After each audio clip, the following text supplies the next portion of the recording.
thank you for being here at the Kairaba for this Migration Evidence Forum. And in this country, few subjects really touch our lives, and as deeply as migration. It saves our households, our economy, the hopes of our young people, and our relations with Europe as well. And almost every family has a stake in this conversation. And because it matters so much, it generates a great deal of talk and a great deal of hate as well. And given that, and most of these conversations that we always have, sometimes it's based on perceptions or personal experiences, but which all matters, but also there is another side which also helps us to understand and even position this debate on migration more broadly and to situate it within real evidence. So this evening, this is what we want to discuss, and we are lucky to have with us our partners from GK Partners with Professor Judith Altrogge, who we all know and have been following in terms of his work when it comes to diaspora and homeland engagement. But we're also happy to have our colleague Judith here, who will be doing the presentation. But without much ado, I want to pass the mic to Professor Judith Altrogge to introduce Judith and also to set the conversation going, so that we'll also start and have a good discussion this evening. Welcome once again, and we hope that you'll enjoy this forum. But we're also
West African migrants, what do we call them? Nyak. What is Nyak? No, yes, what is Nyak? It's not immigrant. Immigrant is the neutral word. Immigrant. But it's an immigrant, referring to somebody in the Gambia. Yes, but it's a negative word. Yeah, negative. So what's Nyak in Wolof, Fana Fana? It's fence. Yes, yes. Meaning coastal area, the outsider. Many cultures in the world, of course, all human psychology, if we believe the experts in this field, is that we organize ourselves into insiders and outsiders. Your own group of friends, there are insiders and outsiders, and we have negative connotations to the outsiders, and we tend to treat them badly. And think about it, the migrant is the quintessential outsider, because they are literally the outsider. So it would make sense then to blame them on everything. That's just, we can understand it, that's human psychology. Which makes it even more important for serious civilized human beings to go beyond those base instincts that our psychologists kept us on. And one of them is to understand migrants more fairly. So our instinct is to think negatively. So we have to be alert to it and then make sure we work positively because they are humans, as we all are, and then they tend to contribute more than we even imagine. And one of the ways is around the facts and figures on migrants. Almost every community, if you ask how many migrants are in the country, they will overestimate. Here in Gambia, we think, we will even say it, that we are overrun by migrants. It is not true. In Germany, they say it in England, it is not true, yes? But because of this insider-outsider. So it's important if we're serious making policy for those who would go beyond those anecdotes and those natural instincts, but get the data. That's the first thing. So we are pleased that the presentation we're hearing is about the data. Now, what's the difference from just getting data like that and getting general information? Because you're following a scientific methodology.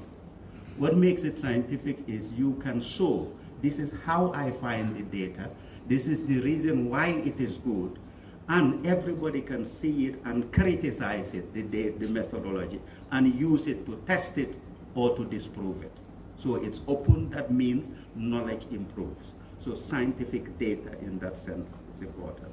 But that's even not enough. You may have heard the expression, lies, damn lies, and statistics. Have you heard of that expression before? No, it was Mark Twain, I think. The humorist Mark Twain, he doesn't even believe in statistics. So even this scientific method, there are people who say that scientific method, we don't trust it because they're even worse than lies. You have lies, you have damn lies, then at the end is the statistic. So that tells you that even that scientific method, one set is not enough. You need multiple sets of scientific data for us to begin to make intelligible decisions. So what we would hear from Judith is one of those frameworks that need to be supplemented or complemented by other scientific methods to get to grips with facts and figures. Finally, just to make the point, the reason why data like this is important, all of us, it's easier to give opinions than to give facts and figures. In fact, in the newspaper world, they say comment is free. I can just comment about anything. Opinion is a bit like that. I can have an opinion about anything. It's human. I'm not saying we don't want opinion, but the better quality opinion is one that's based on scientific methodological facts and figures based on data. And the best are ones that have been cross-referenced by several sets of scientific credible criteria. So with that background, let's listen carefully to case study around Europe and about Gambian migrants now, specific in Europe. And Judith would give us the definition of what Europe means in this case, European Union, so a general case study, and then in Germany, which is one of the major hosts of Gambian migrants in Europe. Thank you so much, Judith, for doing these studies and for sharing it with you. We look forward to hearing the presentation. Over to you.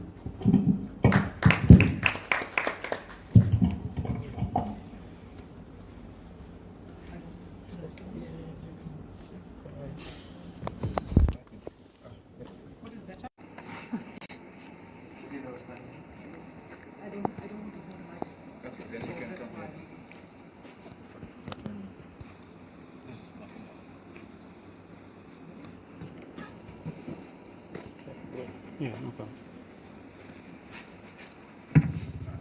Hello? Wow. Can I trust this?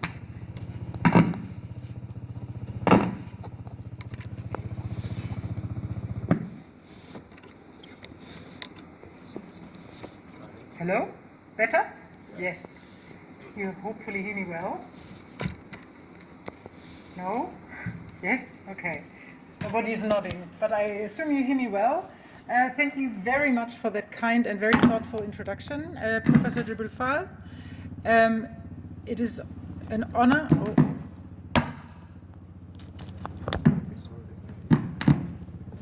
mic is not yes, What did you do to Yeah, let stop me it? call you because we switch it off here. And then again.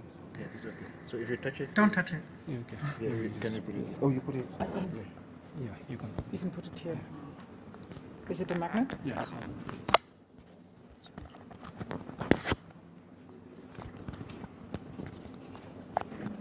Okay. Yes, it's an honor to speak even after this little introduction because it stops where I will start and take over. This is also the title of the little booklet that you found on your chair, and all of the graphs are also in there. So you can look at this or look in the booklet, or you can also look at it later on again. So why do I start exactly where you left Professor Jibril, is because my research usually does not focus around quantitative data, statistical data. I am a qualitative researcher, which means that I collect data beyond the numbers. You find in the booklet a little flyer that also introduces the findings of my work that I've been doing for my PhD on Gambian migration, return, and politics, which I started in 2017 already, so right after the governmental change.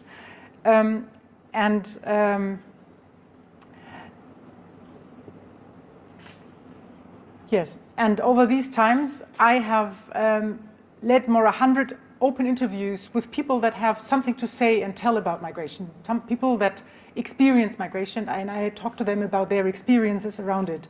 That means, on the one hand, of course, these policy stakeholders, let's say politicians, administrative staff, civil servants, people that manage or try to manage and organize migration or stop it or whatever, international organizations, and various migrants, for example, those who become representative for whole groups.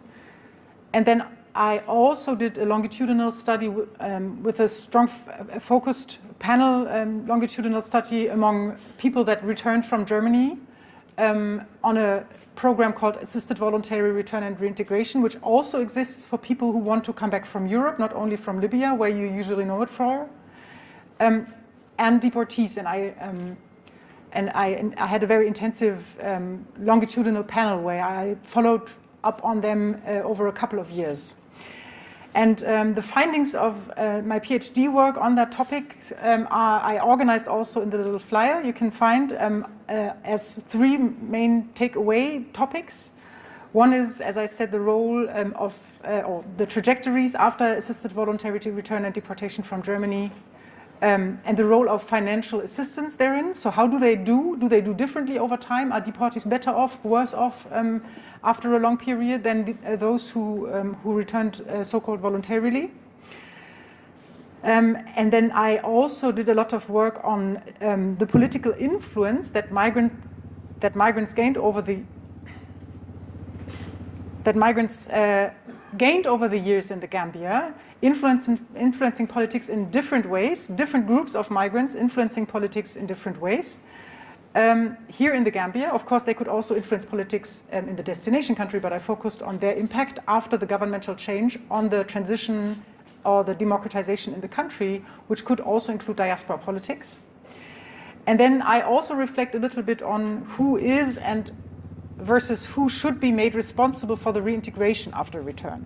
So if you're interested in any of these topics, please go ahead, read my summary, or even the scientific articles, maybe also interesting for the students. If you don't have access to them, please also just contact me and I will send copies to you. But these quantitative statistics that I focus on today, I used throughout that whole time as a tool for triangulation. Triangulation is a term that we use in research that Jibril Fall just explained as using diverse data sets, right? When you talk about statistics, you can verse different sources of these statistics. If you use qualitative data and also check in quantitative data like I did, you can see developments, and then you can see whether your interpretation of your qualitative data, the text that you have, the interview material, matches the numbers. And then we see that people have narratives of overestimating. For example, you can find that in interviews a lot, but there are many other things where you can actually learn a lot by comparing these things. And today I want to give a synthesis. I will present to you some data, statistical data, and then I will try to interpret this for the myths that I read in Gambian narratives and discourses around migration as being problematic, or that can be developed further, let's say it like that, afterwards.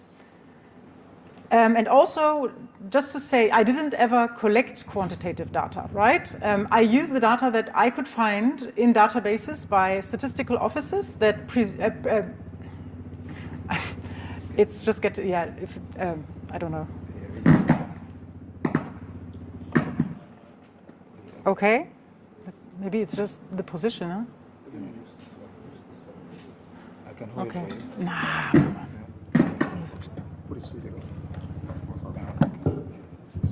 Okay, this is better, thank you. So I only use those data that I could get from statistical offices. They are big machineries collecting data on many things, not just migration. And a lot of those are online, and those that are online are often also publicly available. So a lot of the things here I didn't ever pay for, and I didn't need to travel anywhere. I just could get them from my desk. So, why do I do this presentation today? And thank very much again for the opportunity to do so to the CPRG and also Prof. Is because I want to make that statistical material that I just collected for my own purpose and my analytical interpretations of them more available to a broader community for the people for who it matters most, which is the Gambian community, right? And I hope that they help to better inform the debates around migration so that we can form our opinions still, but using more knowledge so that we don't mistake opinions with knowledge.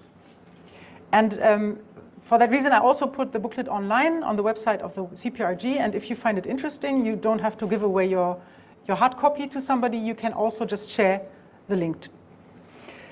The contents that we're focusing on today, I start with Gambians in the EU.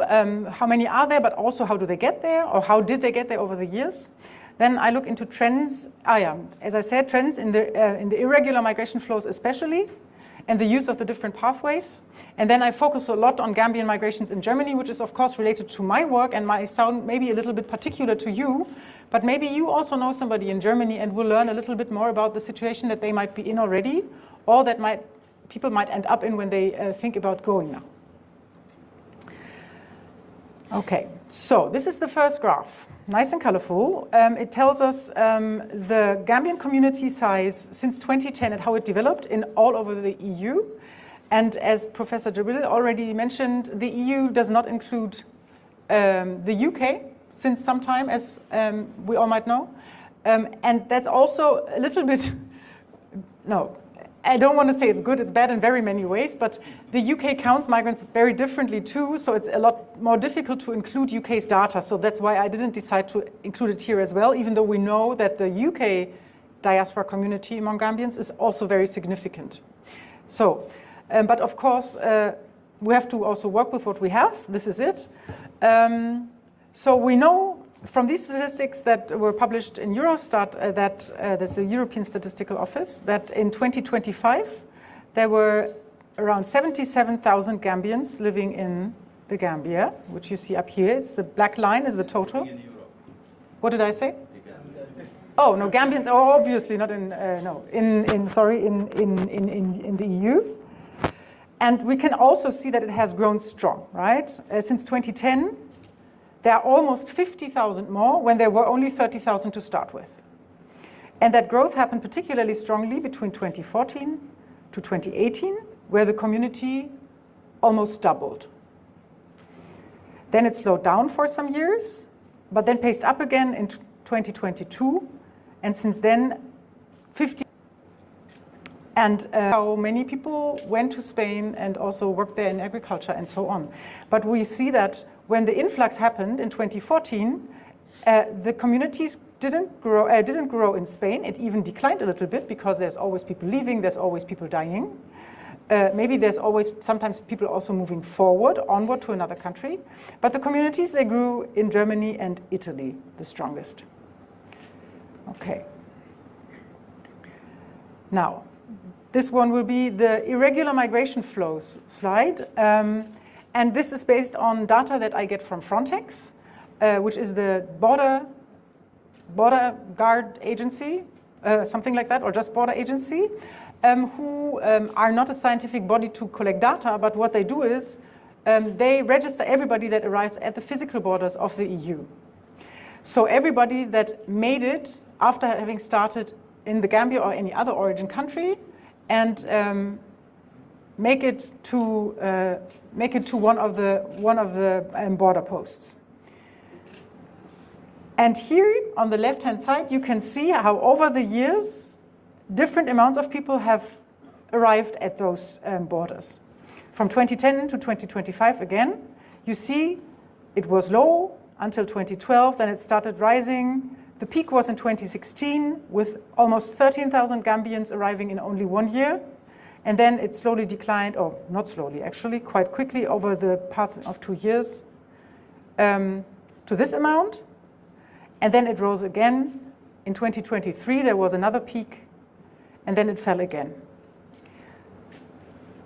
So in that whole period, it was 64,000 that were counted. So if you count all those numbers together, which somehow matches this. Remember the last slide, I said there were 50,000 more registered in the EU overall in that period. And of course, there's a little bit difference because some people, again, leave, some people die, some people maybe don't register. In some countries, that's more possible than in others. So that's why we can explain a difference. But it's roughly in the same direction. So what I find very interesting in this graph, or in these two graphs, is that the 8 years before the governmental change, these ones, 43,000, roughly 43,000 Gambians arrived to the EU, while in the 8 years afterwards, same time period, it was 21,000. So you know how sometimes we talk that times are so bad that people now want to leave maybe even more than under Jammeh times? Well, it's not like that. At least maybe they want to, but they don't do it. What we can also see is that migration occurs in waves, right? We see that this is a very strong, the stronger and the higher wave, and also the more long-lasting. But there is a second wave. There was a second wave that started immediately in 2023 at its peak. You see, it's a different shape. It's very interesting. One can think about why that is. But so even though this is the smaller and shorter wave, it carries the year with the second highest amount of arrivals in that whole time period. So it is a significant wave, and people did leave in large numbers in that wave as well. So you could probably also feel it. Maybe sometimes it also feels different when you speak to people, and maybe we can also talk about why that feels different. Right? So why could there be this fall? I mentioned the government change. But of course, it could also be that there is less access to the borders. So maybe the same amount of people started leaving, but they couldn't make it until the EU borders, the southern borders, because there were no boats, because there were more interceptions in Libya, because they got stuck along the way, because they were brought back by IOM, because they couldn't pass onwards. You remember the big number of migrants that came in 2017. So that is exactly what happened here, right? And then because migrants, I mean, you all work with informal information a lot in the country. You know, word of mouth works very well. So migrants would maybe not leave, or maybe they leave and don't make it and stay where they are. If a route becomes more difficult to access. Now, having said that, let us look at the different routes towards the EU and how they are different from each other. We all know these, but I just put it in colors so that it's easier for me to show what I mean. There are three main routes. Also, luckily, the Frontex data differentiate between these three routes. We call them, or they call them, Central Mediterranean, which is the Libya route, the Western Mediterranean, which is the Morocco route, and the Western African route, which is the boat route to the Canaries. So we've got these three, remember the color code. So we'll look at the Libya route first. This is how it went, and what do we see? Between 2013 and 2017, there were 46,000 people leaving on that route alone. Yeah, most of them in not leaving, sorry, traveling on it and arriving to the EU border. So with a high peak in 2016, that was when most people arrived there at once through that route. Then there was a sharp drop down, and then the immediate rise again in 2023. Remember, we also saw that in the slide, the previous slide, where I didn't break it down by the different routes, right? This is the breakdown of the graph that we saw beforehand, the yellow one, this one, right? This is the sum up of the 3 routes that we see now. So this one is the first of 3 different graphs that I show. Okay. So as we said, this was when the Libyan route became more difficult to access. And what happened in that time, people started going to Morocco. That is why you see small influx here. And I don't know why there weren't more. Maybe it was more difficult. Maybe Morocco is also very well secured when it comes to that, so that people didn't achieve it, and then the route maybe didn't become more popular. Maybe people didn't want to leave anymore because of the government change. We don't know, but we can see that it shifted, right? And then we can also see in the third graph that until 2023, boat migration to the Canaries hardly played any role in comparison to these data, right? We know that before 2010, there was already boat migration going to the Canaries. That's part of the old migration, I will say, I don't know. The traditional, I don't know, but there was a crackdown as well done by Frontex in these days. And if I'm not mistaken, the numbers were never as high as this per year. So that's also interesting to know. Unfortunately, Frontex doesn't publish these numbers. Okay, so what we see is here that the numbers rose at the same time as the numbers through the Libya route rose again. So here we see that they became similarly important, right? We see that in 23 was the highest, and since then it's declining. And what we see in general is, again, migration occurs in waves, not only in the size of the amount, but migration can occur in waves, sorry. Not only what the overall amount is, but also the different routes. So what happens is the routes, they shift. If this one is less frequented, maybe another one gets more frequented, right? Okay, so let's dive in a little bit more into Gambians in Germany. Here you see what we already saw in the EU graph. You remember the German was yellow there. Just this one has a different design. So it looks even more drastic. You can see that in Germany, the Gambian crowd in 2012 was really negligible. If you think of other countries where Gambians lived back then as well, but it was really small, just 3,500.